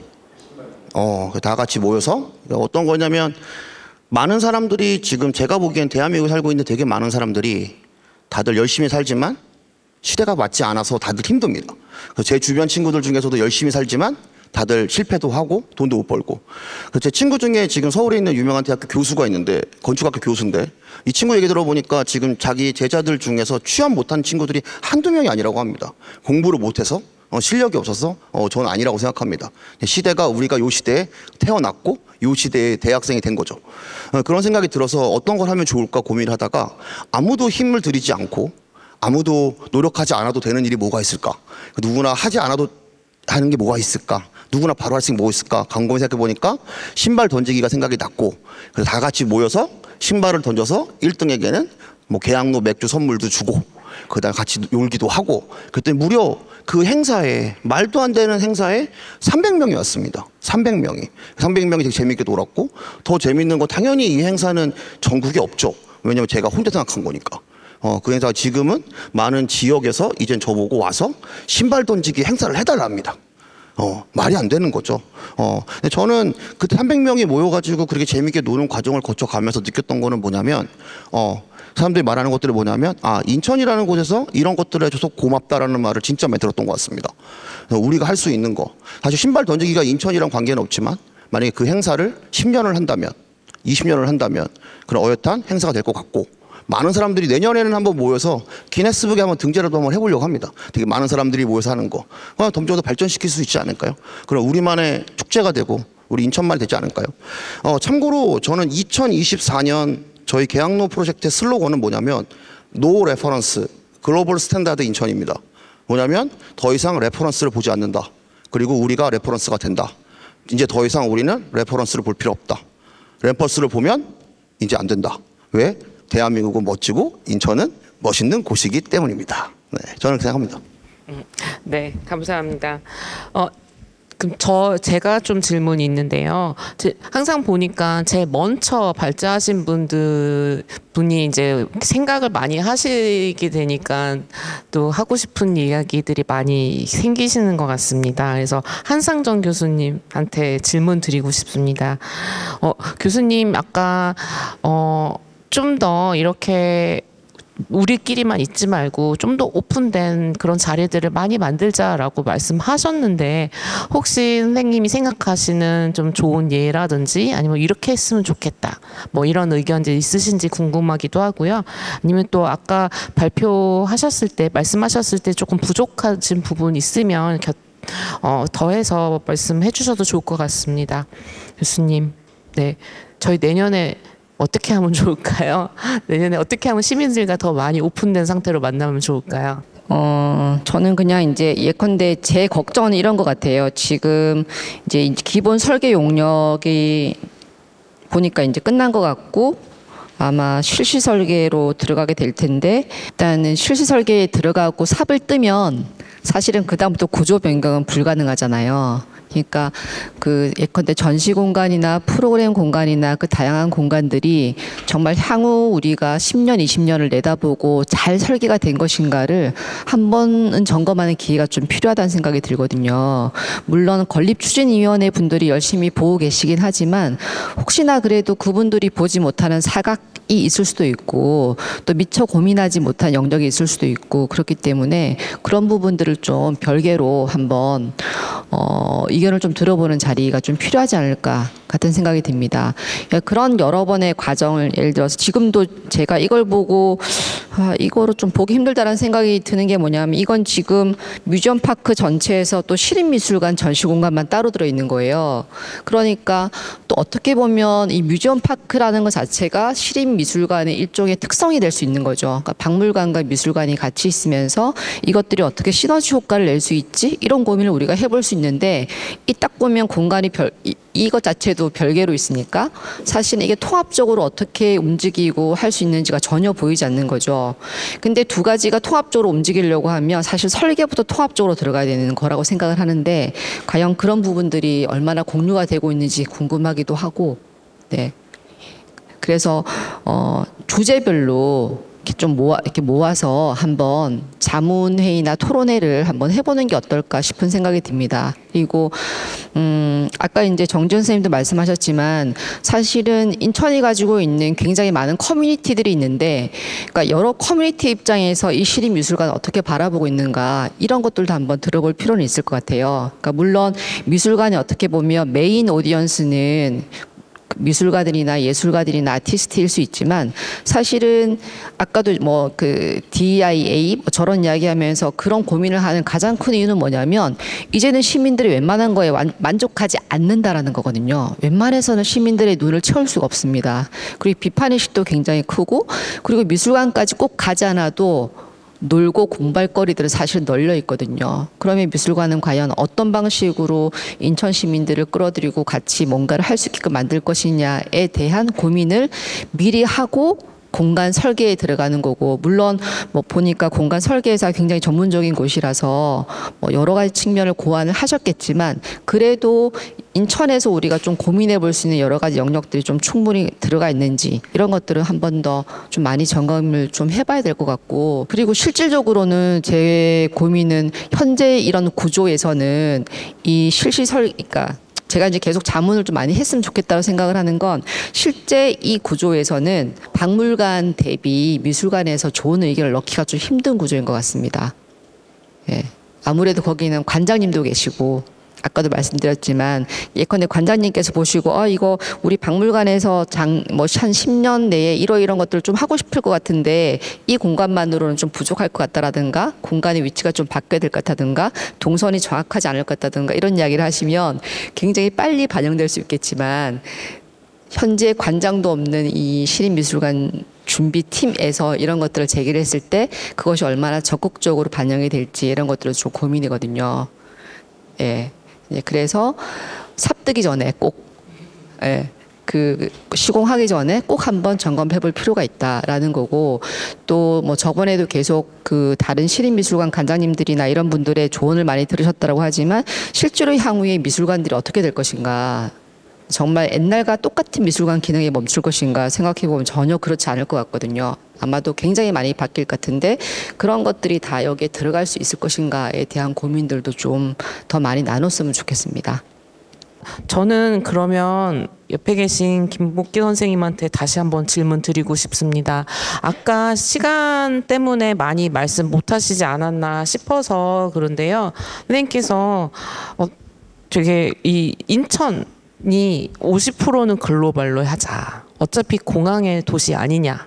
그래서 말씀하셨는데 혹시 어떻게 하면 인천 시립미술관이 어떤 식으로 앞으로 기획을 하거나 운영을 하거나 준비를 하면 그런 공항의 역할, 게이트의 역할을 할 수 있을까요? 조금 더 설명해 주실 수 있으신가요? 건물만 있으면 미술관인 줄 알지만은 사실은 전시, 뭐 교육, 연구, 그다음에 또 최근에 와서는 오히려 교육이나 레크레이션이나 이런 것대로까지 이제 미술관 이런 뭐 뮤지올로지라는 것이 이제 많이 바뀌고 있습니다.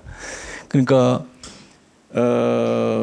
그래서 이 뒤늦게 출발하는 미술관이 이런 변모하는 미술관의 시대에 너무 고전적인 데 머물러서는 좀 그게 시대의 변화에 따라갈 수 있을까, 이런 우려 같은 게 좀 있는 겁니다.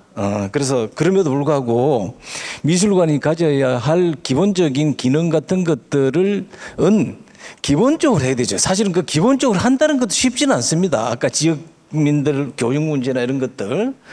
그런데 이제 단지 제가 얘기하고 싶은 것은 이런 아까 문화지정학이라고 하는 그런 측면에서 인천이 가지고 있는 이점이 분명히 저는 있다고 보거든요. 있다고 보기 때문에 그 점을 좀 살릴 수 없을까 라는 데 고민을 좀 더 했으면 좋겠다는 겁니다. 지금 김도함 선생이 오늘날 현대미술의 담론을 비엔날레와 국제 아트페어가 주도하고 있다고 얘기를 했습니다. 지난주가 우리 대한민국의 아트 위크잖아요. 일주일간. 제가 어제까지 외국 손님들 모셨어요. 외국에서 온 친구들 혹은 외국에 살고 있는 한국인들이 무진장 왔습니다. 거의 99%는 인천을 통해서 지나가는 거예요. 인천은 그냥 흘러가는 거예요. 세계적인 유명한 뭐 작가, 뭐 컬렉터, 뭐 비평가, 뭐 미술 관계자들 뭐 엄청나게 왔어요. 그래서 인천이 이점이 있단 말이죠. 그래서 그 이점을 어떻게 하면 좀 살릴 수 있을까? 기본기는 무조건 다져야 되고. 그래서 또 조금 아까 얘기 빠뜨린 것 중에서는 지금 인천이 또 지금 북한하고도 접경이잖아요. 그죠? 근데 북한하고의 접경이란 것이 다른 지역도 접경이 있지만은 강원도의 접경하고 여기는 좀 다릅니다. 강원도는 열린다 하도록 그거 산을 타고 왔다 갔다 할 수는 없는 거예요. 그죠? 그래서 전에 우리 여기 이성미 관장 플랫폼이 했던 기획도 하나 있었죠. 혹시 기억나세요? 전에 저 섬에서 했던 거.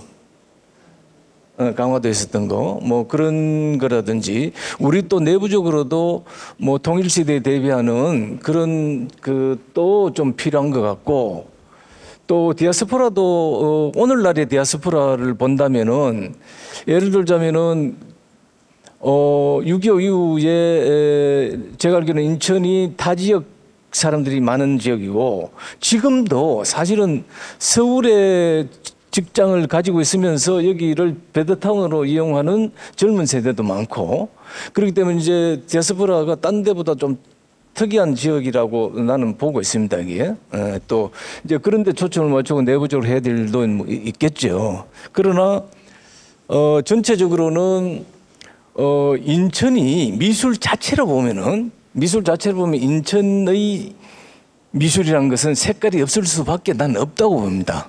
왜냐하면은 여기 인천 교대 출신, 인천 출신들이 거의 60년대 가면 서울로 가버려요. 그래서 인천 역사를 미술사로 쓰기도 해야 되겠지만은 전남이나 예를 들자면은 저 경남에 비해서는 인천 미술 자체의 미술의 정체성, 지역의 정체성 말하고 미술의 정체성은 딴 데보다는 좀 약한 것 같아요. 근데 그 약하다는 것을 뭐 꼭 나쁘게 풀이할 필요는 난 또 없다고 보고요. 이제 그런 것들을 그 인천 나름대로 좀 활용하는 방식이 어떻겠는가. 그래서 미술관이 이 기본기는 있지만은 그래도 좀 미래지향적인 핵심 가치 같은 거는 둘 필요가 있을 것이고, 그 다음에 인천이라는 이름을 내는 하는 지역성을 벗어날 수는 없다고 했지만은 또 그것을 내세우는 만큼 우리가 인천으로서의 경쟁력이랄까, 한국 내에서 경쟁력이랄까, 또 대외적인 경쟁력이랄까, 그런 건 의식하지 않을 수 없는 게 아닌가, 이런 생각을 했습니다. 네, 감사합니다.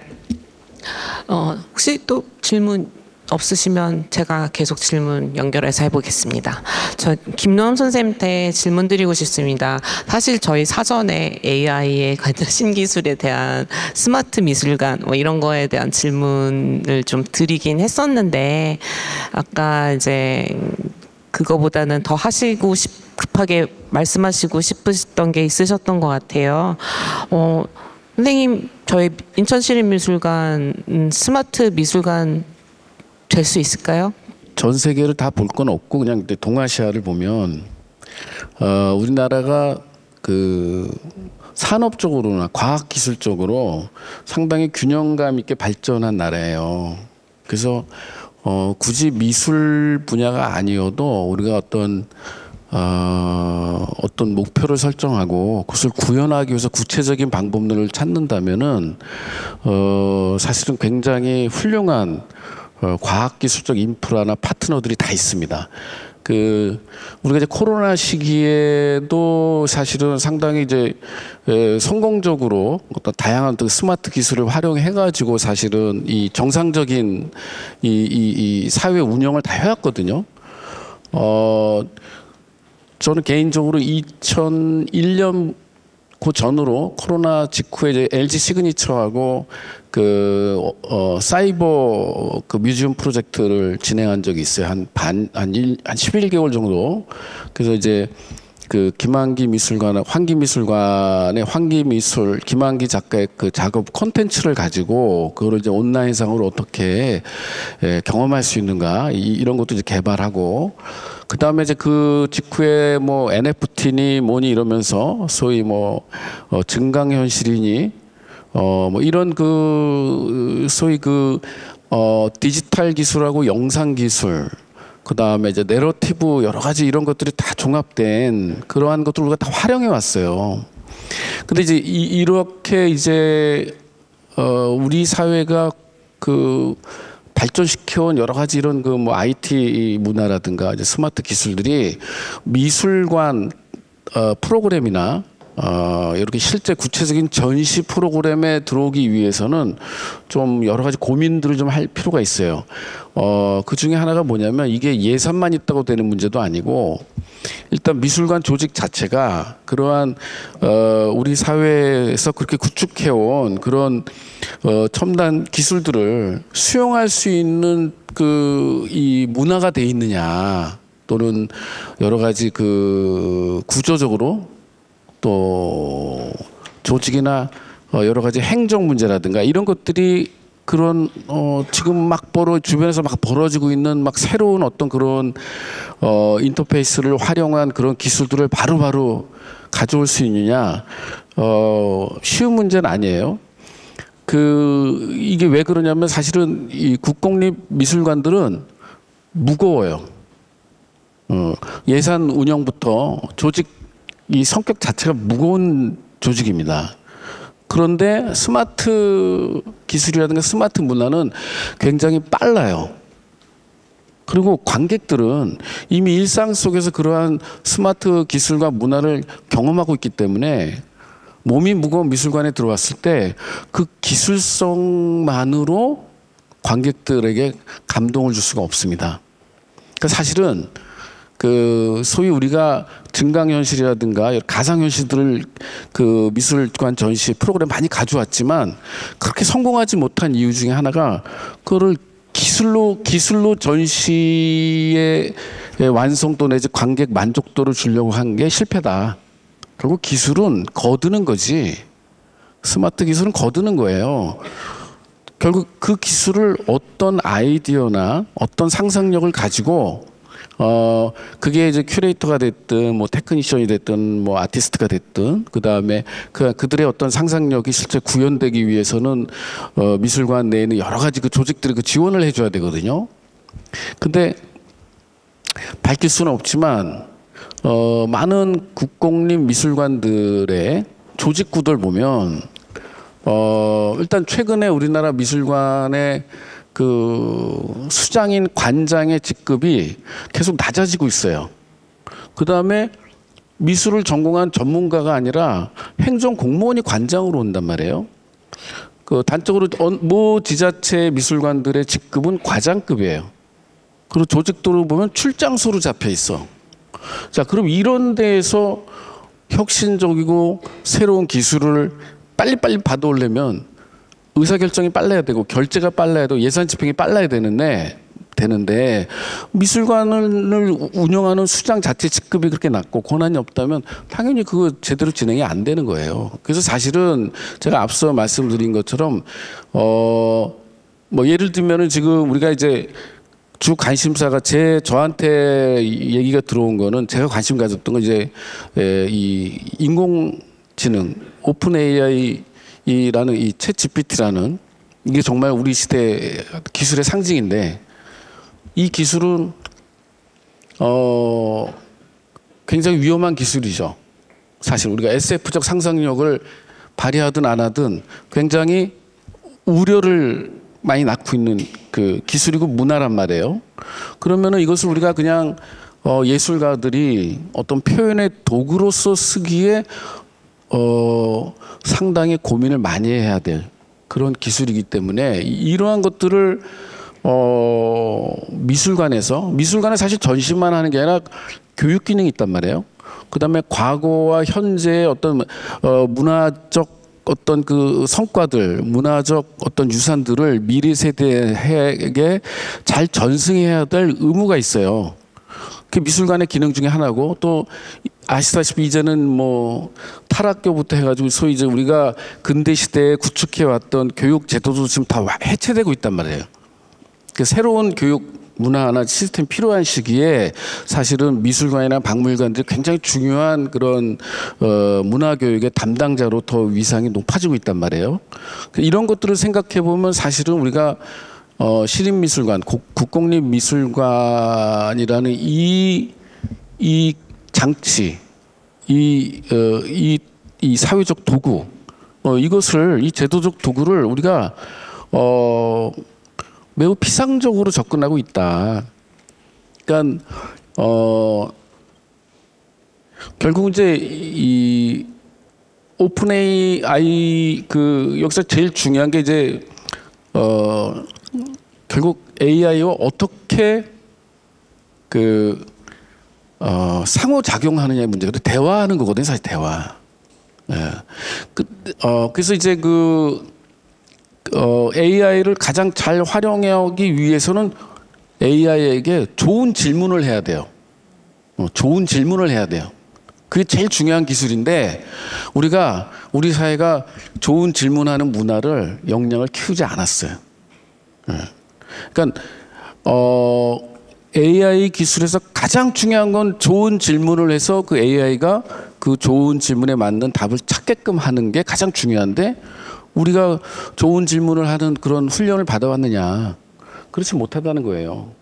그래서 사실은 굳이 우리가 이런 뭐 첨단 기술 얘기하지 않더라도 현대 미술, 현대 예술이 하는 게 사실 좋은 질문을 하는 거거든요. 우리 사회에, 우리 시대의 중요한 가치들, 문제적 가치들, 이슈에 대해서 질문을 하는 거. 의문을 제기하는 게 예술가들과 예술이 하는 굉장히 중요한 어떤 사회적 그 미덕이란 말이에요. 그 기능인데, 그런 훈련이 우리가 돼 있느냐, 그런 문화를 인정하고 있느냐, 그거는 좀 회의적이다. 제가 이제 뭐 이런 얘기는 좀 그렇지만 너무 우스꽝스러워서, 최근에 그 국회 TV 보니까 과학기술부 장관 그거 뭐죠? 이렇게 청문회 하는데 그 국회의원이 AI 기술에 대해서 질문하니까 사용해 본 적이 없대요. 사용해 보지 않은 장관이 앞으로 사용해 보겠대요. 아니, 우리나라 과학기술 정책의 총책임자를 하겠다고 나선 사람이 챗GPT 한번 써보지 않았다는 것을 표정 없이 이렇게 대화하는 거 보면서, 그건 전형적인, 제가 볼 때는 그거는 공감 능력이 없는 사람이거든. 그러면은 사실은 좋은 질문이라는 것은 결국 우리가 살고 있는 시대하고 사회, 그 다음에 타자들하고요, 공감 능력을 통해서 대화를 하고 그런 것들이 쌓여서 좋은 질문을 하는 건데, 그래야 우리가 기술도 활용하는 건데, 그게 준비가 안 된 상태에서 우리가 돈을 많이 들여서 건물을 짓고, 돈을 많이 들여서 뭐 장비를 사고, 그게 제 역할을 하겠느냐.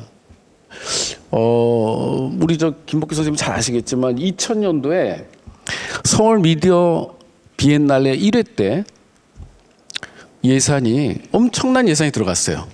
엄청난 예산이 들어갔는데 그 중에 상당수는 TV와 빔 프로젝터와 장비 사는 데 들어갔어요. 그래서 이 영상 장비나 이런 전자 장비는 1년, 6개월 내지 1년이면 신제품이 나오기 때문에 그 전에 만든 제품은 구형이 됩니다. 그리고 세계적인 예술가들은 자꾸 새롭게 등장하는 멀티미디어나 뉴미디어를 활용하고 싶어 해요. 자기 새로운 상상력을 구현해 줄 장치니까. 그러면 매년 세계적인 작가들은 새로운 미디어를 활용하는데, 우리는 옛날 2000년도 당대 미디어 장비만 잔뜩 돈을 들여가지고 산 다음에, 그 다음에는 쓸 수가 없어서 창고에다가 재워놨단 말이에요. 왜냐하면 이게 국가 재산이기 때문에 함부로 폐기할 수도 없어요. 그냥 재고가 된 거예요. 그러니까 우리가 예술과 기술이 만난다는 것은 굉장히 복잡한 어떤 그런 우리 이 사회의 여러 가지 것들 다 종합적으로 관계를 따져봐서 우리가 어떤 방법을 찾고 의견을 수렴하고 예산을 집행하고 그다음에 그래서 평가를 해야 된다는 거죠. 그러니까 이런 것들이 다 갖춰줘야 비로소 우리가 원하는 상당히 괜찮은 어떤 스마트 기술들이라든가 이런 첨단 미디어들을 우리 그 국공립미술관에서 활용할 수 있다. 그래서 일단 미술관 관장의 기준을 높여라. 행정공무원이 관장을 하는 거는 그러고서 무슨 세계적인 미술관을 기대하겠어요. 어쨌든 뭐 여긴 그렇지 않을 거라고 저는 생각을 하고. 네, 감사합니다. 저희 1차도 그랬고 2차 세미나에서도 반복적으로 나오는 얘기가 이 미술관의 운영 시스템이 제일 중요하다. 뭐 주제냐 뭐 그런 것보다는 하드웨어보다는 어떤 멤버들이 운영을 하고 그다음에 어떤 방식으로 운영을 하고 그다음에 관장님은 언제 선정을 해서 함께 주제를 잡고 일을 하시게 되고 이런 부분들이 먼저 선행이 돼야 되지 않냐라는 말씀 많이 하셨었는데 오늘도 마찬가지인 것 같습니다. 저 그러면 정지은 평론가님께 여쭙고 싶습니다. 저희가 사실 2차 세미나 때 나름 인천에서 활동하시는 분들을 많이 이제 모셨었어요. 뭐 그쵸, 저희가 이런 미술에 관련된 어떤 관계자다 그러면 뭐 미협, 예총 뭐 이런 분들, 그다음에 미술대학의 교수님들, 그다음에 작가님들도 한 세 분 정도 모시긴 하셨습니다. 혹시 여기 인천에서 태어나시고 인천에서 또 재단에서 오랫동안 활동하시고 하면서 어떤 커뮤니티를 우리가 미술관이라는 그런 좀 선입견을 벗어나서 그다음에 미술하면 우리가 생각나는 여러 가지 단체들을 벗어나서 어떤 커뮤니티와 함께하면 좋을지 아까 또 협업이라는 얘기 또 강조해 주셨기 때문에 디아스포라 영화제도 말씀해 주셨는데 좀 더 얘기해 주실 수 있을까요? 연관이 돼 있을 수 있을 것 같은데 제가 하나 제안 드리고 싶은 게 있는데 실제 그 미술관 준비하시는 팀에서 저는 그 두 가지를 하셨으면 좋겠는데 첫 번째는 이제 저는 인천미술이 한국미술사에서 거론이 거의 안 되는 이유 중에 하나가 자료가 없기 때문이라고 생각하거든요. 실제로 자료가 많지 않고 뭔가 근데 이제 자료가 아예 없진 않거든요. 그러니까 뭐 예를 들면 뭐 시각이라는 잡지 계속 나왔었고, 뭐 제가 알기로 황해미술인가 또 잡지가 있고, 그다음에 뭐 인천문화현장이라던가 이런 식으로 예전에 그러니까 쭉 지역에서 나오고 있는 어떤 오프라인 자료들이 분명히 있는데 이거에서 이제 시각 관련한 미술관과 관련한 자료들을 좀 일단 아카이빙이 필요하고 그 아카이빙 내에서 어떤 자료들을 추출할 건지에 대한 거가 좀 필요할 거라고 생각하고 실제 시각 자료 제가 알기로 모아 두셨는데 그거를 이제 개인들이 갖고 있다 보면 사실은 버리거나 뭐 이러는 경우도 좀 있고 사실은 하다 보니까 저는 이제 그 아까 커뮤니티 얘기하셨지만 특정 커뮤니티를 호출하는 것보다는 우리가 인천시립미술관을 준비하고 있는데 이 과정에서 그럼 시민들을 어떻게 미술관과 관련해서 인볼브를 시킬 것인가라고 했을 때 미술관 자체에 대한 기억은 없지만 예를 들면 내가 인천에서 살면서 지내면서 뭐 갤러리를 가봤다던가 아니면 뭐 동네 친구 누가 아빠가 뭐 화가였다던가 예를 들면 뭐 미술 선생님이 뭘 했다던가 뭐 이런 식의 그 미술관과 관련할 수 있는 기억들을 좀 모으는 그런 뭐 그게 공모전일 수도 있고 아니면 뭐 기억과 관련한 이야기를 수집하는 걸 수도 있고 여러 가지 형태가 될 수 있을 텐데 그런 이제 시민들과 함께 뭔가 이 기억을 만들어가는 차원의 캠페인이든 뭔가의 걸 하면 좋겠다는 생각이 하나가 있고요. 그거하고 개로 이 미술과 관련한 자료들, 개인들이 가지고 있는 자료들, 잘못하면 그냥 사장되거나 없어질 수 있는 이 자료들을 좀 체계적으로 수집해서 가지고 있어야 저는 나중에도 인천미술 관련해서 이게 기초 자료가 돼서 얘기를 할 수 있을 거라고 생각하거든요. 실제로 아트 플랫폼도 이게 2009년에 개관했는데 여기 개관하기 전에 공사 사진이 거의 없어요. 그 찍어놨으면 사실 되게 그러니까 몇 개 있는 걸로 알고 있는데 턱없이 부족하거든요.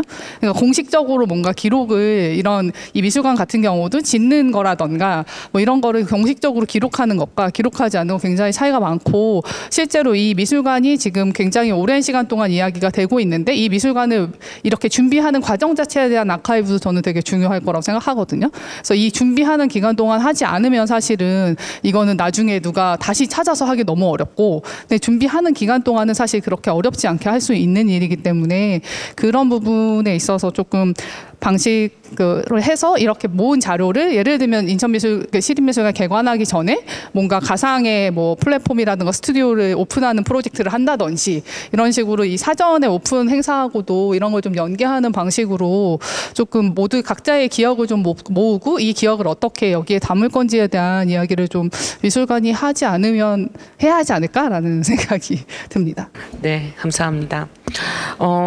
마지막 질문을 드리고 싶습니다. 이창긴 대표님, 로컬 크리에이터의 아버지라고 제가 말씀드렸는데 굉장히 많은 그런 어떤 로컬 문화에 관련된 분들 많이 만나시고 그다음에 여기저기 로컬이라는 주제로 뭔가를 할 때 이창긴 대표님 사진을 항상 이렇게 떠 있는 걸 많이 보게 됩니다. 저희 혹시 함께 미술관과 같이 좋은 프로젝트를 함께 할 수 있을 만한 그런 파트너라든 협업을 같이 할 수 있을 그런 좋은 분들 있으신지, 그리고 아까 이제 마지막 질문이기 때문에 이제 혹시 마지막으로 인천 시립미술관에 하시고 싶으신 말씀 없으신지 질문 드리고 싶습니다. 저는 아까 인천 시립미술관은 저는 인천의 얼굴이라고 생각하거든요. 유럽의 많은 도시에 가보면 그 지역의 시립자를 달고 있는 예술관과 미술관은 그 도시를 나타내는 얼굴이고 그 도시가 나아가야 될 방향성을 정하는 곳이라고 생각하고 있고, 그거를 글과 말로 하는 게 아니라 작품으로 보여주는 역할을 하는 게 시립미술관의 저는 역할이라고 저는 개인적으로 생각합니다. 저는 개인적으로. 그래서 저는 개인적으로 미래를 말했으면 좋겠습니다. 과거를 말하지 않고 저는 미래를 말할 수 있으면 좋을 것 같습니다. 제 개인적으로는. 그래서 저희가 같이 살아가고 있는, 저는 아들 둘이 있는데 저는 제 아들 둘이 멋있는 곳에서 멋있게 살았으면 좋겠다는 생각을 항상 합니다. 그러려면 시립미술관이고 우리 인천이라는 도시는 새 거라고 생각하거든요. 인천은 새 거다 라고 생각을 하기 때문에 새 거인 도시답게 미래를 말을 하는 게 어떨까, 그런 생각을 많이 하고, 과거의 역사를 모아내는 것도 굉장히 중요하고 중요하지만 저는 개인적으로는 미래를 말하고 예술도 미래를 말하고 미래를 얘기하는 곳이 돼서 많은 친구들이 인천에서 꿈을 꾸는 곳이 됐으면 좋겠습니다. 미래의 꿈을 꾸는 곳이. 사찰들이 보면은 절에 가면은 특징이 있잖아요. 어느 절에 가면 조용히 쉬는 절이 있고 과거를 백하는 절이 있고, 제가 책에서 읽었지만 무량수전에 가면 젊은 스님들이 오셔가지고 큰 꿈을 가는 곳이라고 들었습니다. 그 앞에 정경을 보면 저는 그런 곳이 됐으면 좋겠습니다. 그리고 인천이라는 곳은 많은 사람들이 저희를 무시하잖아요. 강남 애들은 인천 가면 죽는 줄 알거든요.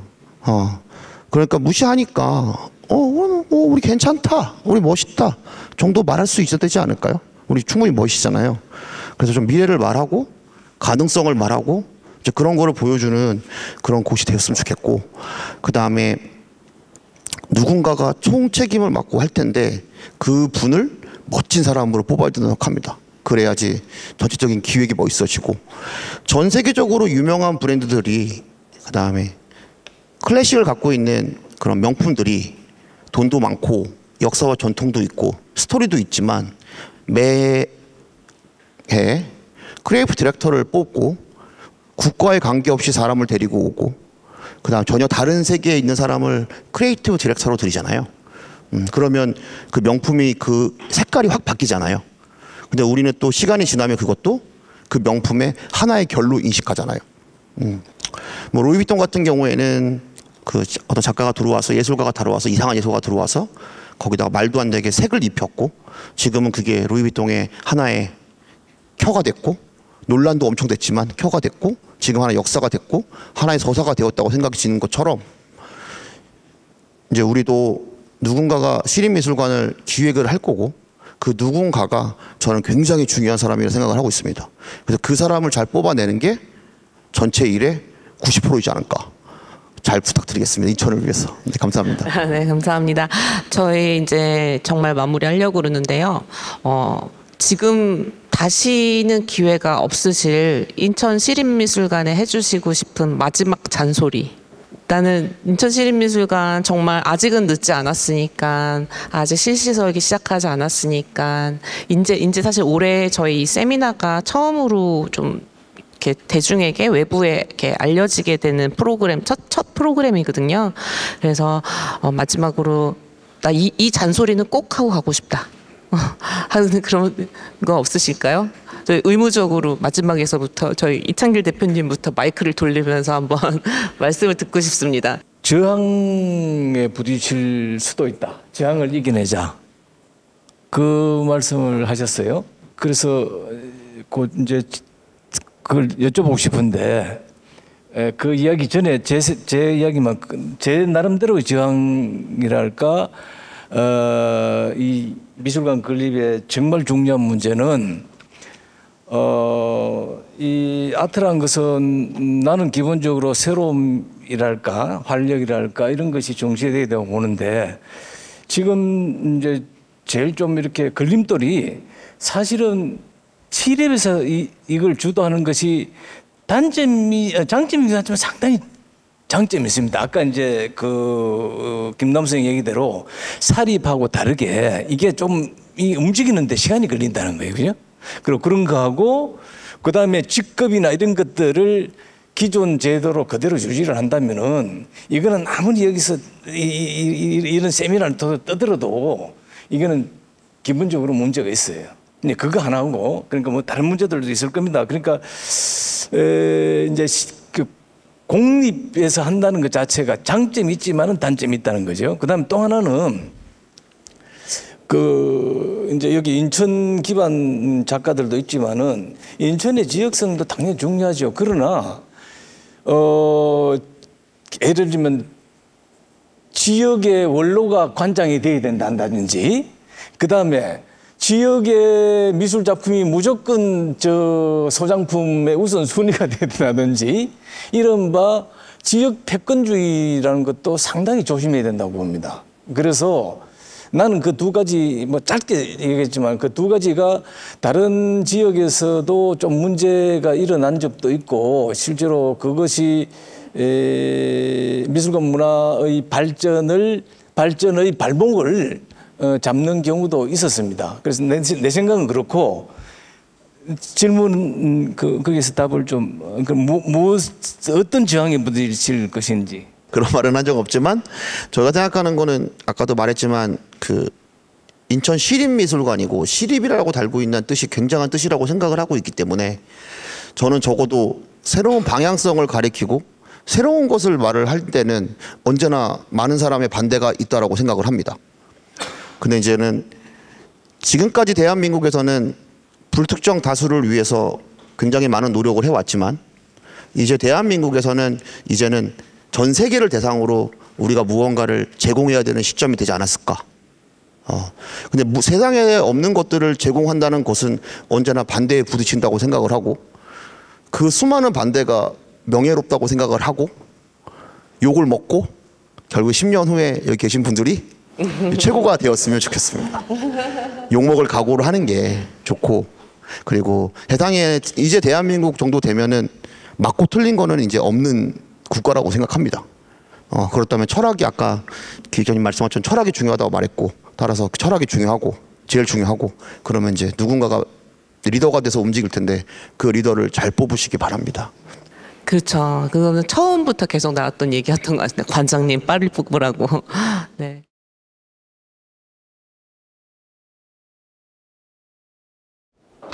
네, 김나훈 선생님 마무리 말씀. 네. 제가 2008년도에 그 요코하마 트리엔날레 가서 상당히 이제 좋은 인상을 받고 왔는데 요코하마라는 그 항구 도시가 사실은 그 행사를 하면서 그 세계 현대 미술 씬에서 상당히 괜찮은 도시로 브랜딩이 됐거든요.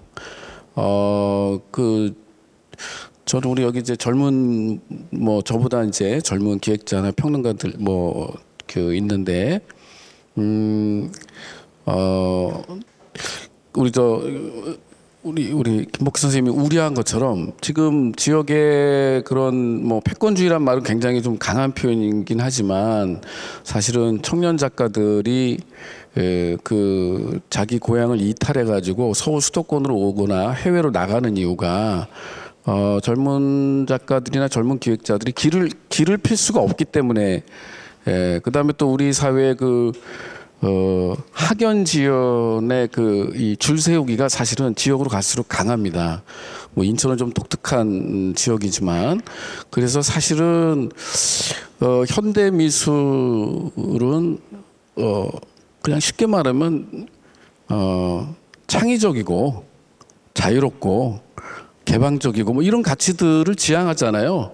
그러면은 그런 가치들을 가장 잘 이렇게 구현할 수 있는 이들은 역시 좀 세계적인 활동을 할 수 있는 또 새로운 아이디어를 내고 역동적인 활동을 할 수 있는 그런 청년 예술가나 기획자들한테 많이 문호를 개방해야 된다. 그러려면은 우리가 그 인천 시립이라고 했을 때 야 이거 우리가 세금으로 우리가 낸 기관인데 엄한 놈들만 잔치를 벌리냐 이런 얘기가 다른 지역에서 가끔 나오는데 저는 그런 얘기 들을 때마다 사실 좋지 않다고 생각을 하거든요. 사실은 이제 그 대구 시립미술관이 10여 년 전에 그 쿠사마 야요이 초대전을 하면서 아주 급부상을 했어요.